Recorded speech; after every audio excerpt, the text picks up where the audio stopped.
शिकायत होता है कि मिलते नहीं है। आप सबके संज्ञान में मैं लाना चाहता हूँ, राज्य में जितने भी संवैधानिक संस्थान हैं,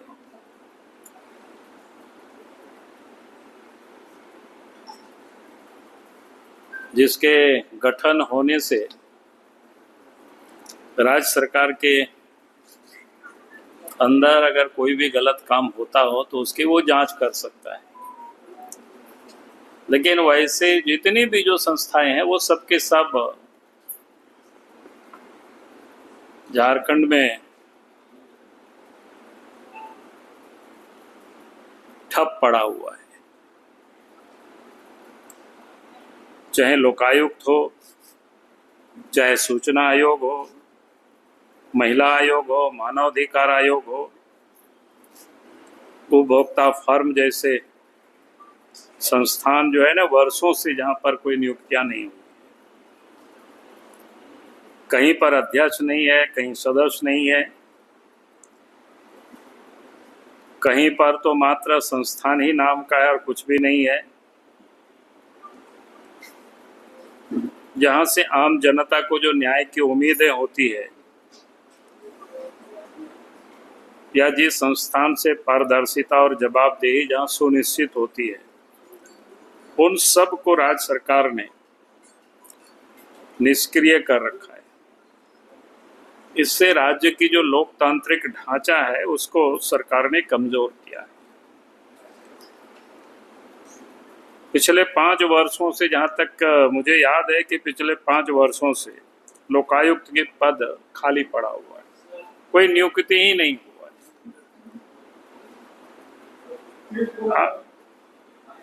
हम कह रहे पिछले 5 वर्षों से, अरे इधर हो जाता है ना जी,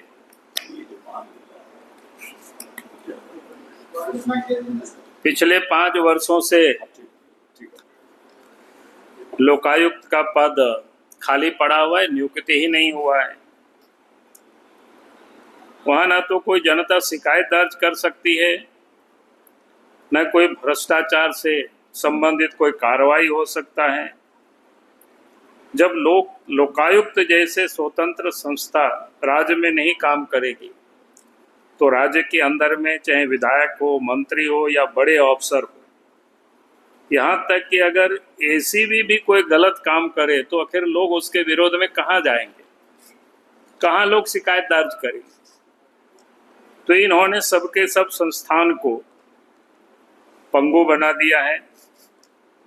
सूचना आयुक्त की भी वही स्थिति है। सूचना आयुक्त के जानबूझ करके नियुक्ति को भी लटका करके रखा है ताकि आरटीआई जैसे पारदर्शिता जो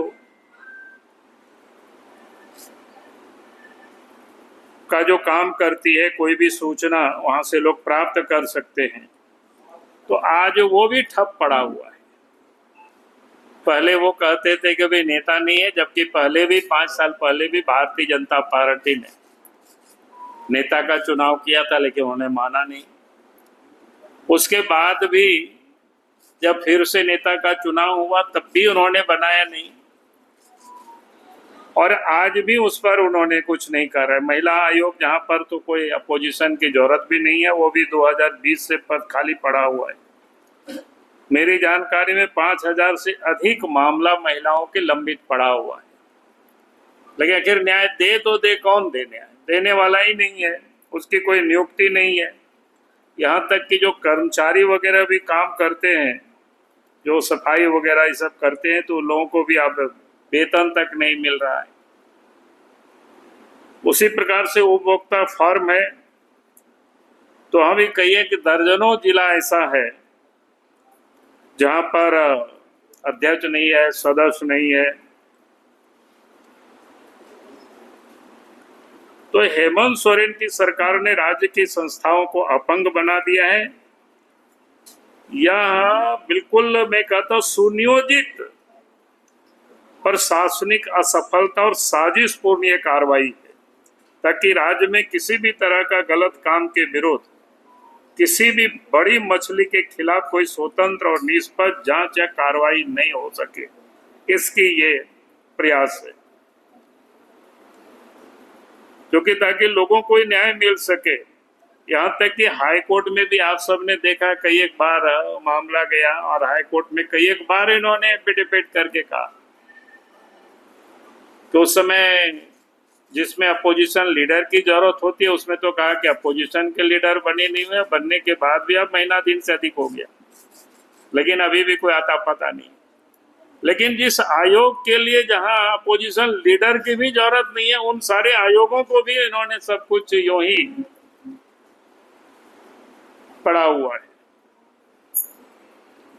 तो इसलिए मैं कहूंगा ये संस्थाएं जहां पर आप सब लोगों के अधिकारों को सुरक्षित करती है, लेकिन वो सब आज ठप पड़ा हुआ है।